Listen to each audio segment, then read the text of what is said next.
Bien, vamos ahora a escuchar la historia de la Reforma dirigida por nuestro pastor Manuel Mosqueda.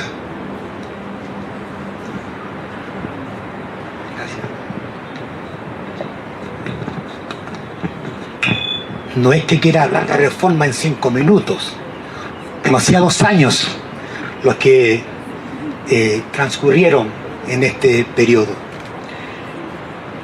La Reforma protestante no fue un simple acto de un fray alemán que protestó contra ciertos abusos y errores doctrinales. Más bien fue el resultado de muchos años de angustias, lamentos, atrocidades que venían imperando y prepararon el terreno como un combustible acumulado. Ese combustible se encendió con la chispa del martillo que golpeó el clavo en la puerta de Wittenberg.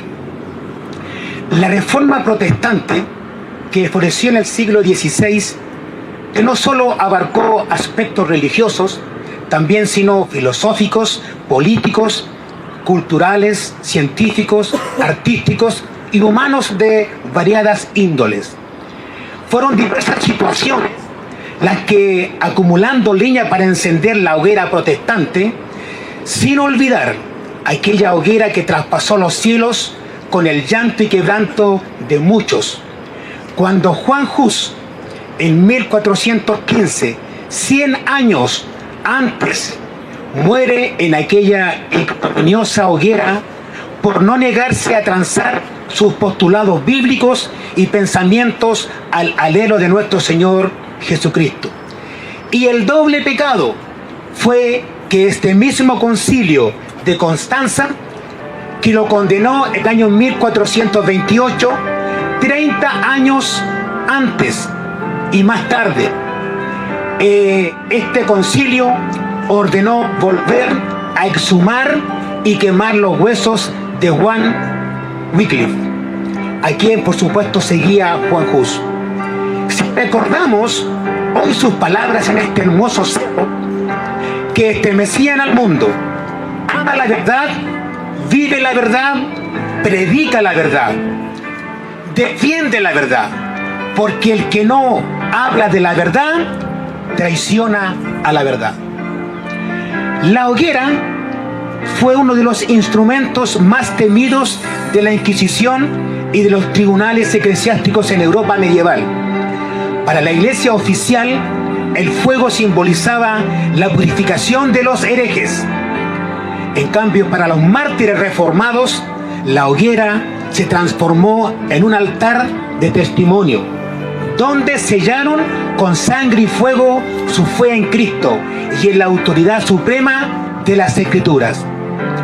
Cuando fue sentenciado Juan Hus al ser quemado vivo, este le dijo al Papa: pueden asar al ganso, pero dentro de 100 años aparecerá un cisne que no podrán quemar. Hoy entendemos que hacía alusión a Martín Lutero.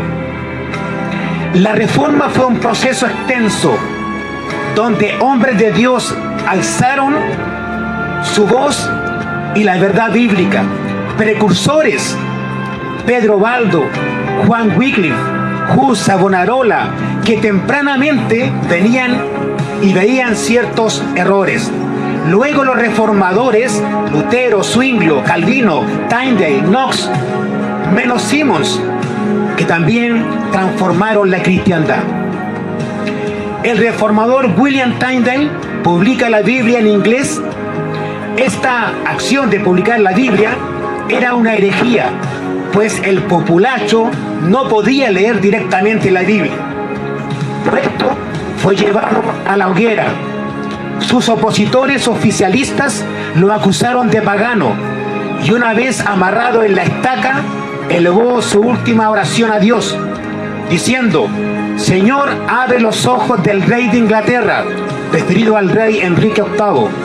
Tyndale fue quemado vivo el 6 de octubre de 1536. En Francia, antes que Lutero hiciera estallar esta reforma en Alemania, con el tema de la justificación de la fe, el teólogo Jacobo Lefebvre, en 1417, escribió y predicó la doctrina de la justificación 100 años antes.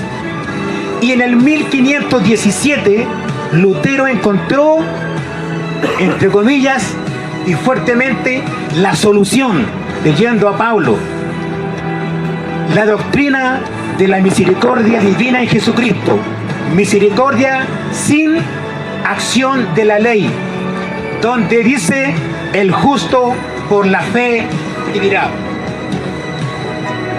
La hazaña histórico-espiritual de Lutero consiste en haber relacionado el yo con la fe y en haber hecho inseparable la correlación entre esta y Dios. 100 años antes del pensamiento de René Descartes, cogito ergo sum, pienso luego existo, tal vez podía haber establecido esta fórmula según la idea de Martín Lutero: cogito ergo domini sum, pienso luego soy del Señor. Es decir, existo porque mi existencia está basada en el Señor. Pero hay un acontecimiento horrible que ocurre, donde estos reformadores nacientes reciben un golpe sangriento con la matanza del día de San Bartolomé en agosto de 1572, cuando asesinaron vilmente a casi todos sus líderes e incontables adeptos. Ellos eran los cristianos reformados de Francia, los hugonotes. Hay un predicador, el primer mártir hugonote, esto es como una anécdota, historia o evento, suceso importante, llamado Juan Leclerc, que iba de casa en casa anunciando el evangelio. Su martirio fue horrible. Fue llevado por 3 días por las calles de la ciudad de forma desnuda y azotado a tal punto que sus espaldas quedaban desgarradas y la sangre caía a borbotones. Y luego fue marcado en su frente con un fierro caliente. Su mamá, que estaba al lado de él, llena de fe y esperanza, expresa a viva voz: ¡viva Jesucristo! Todos estos líderes no murieron por rebeldía política ni por ambición personal, sino porque se atrevieron a creer que la Biblia debía estar en el idioma de la gente, del ciudadano, que la salvación era por la fe en Cristo y que ninguna autoridad humana estaba por encima de la palabra de Dios. Por su parte, la Biblia nos enseña a orar por nuestros gobernantes.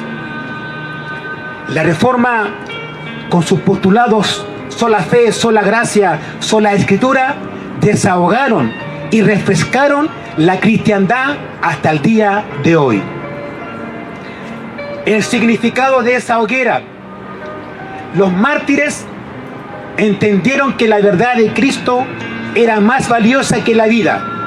Muchos de ellos murieron para que hoy tengamos la Biblia en nuestro idioma.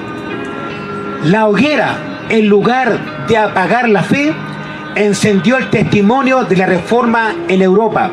Sé fiel hasta la muerte y yo te daré la corona de la vida. ¿Qué beneficio nos trajo? Se recuperó la enseñanza bíblica, donde la salvación es por gracia mediante la fe en Jesucristo y no por méritos humanos.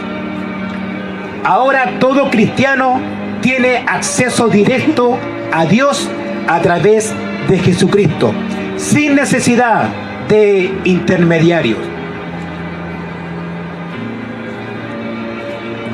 El uso de la imprenta, beneficios, permitió que ideas, tratados, hasta panfletos y Biblias llegaran masivamente a la población, fortaleciendo el pensamiento crítico.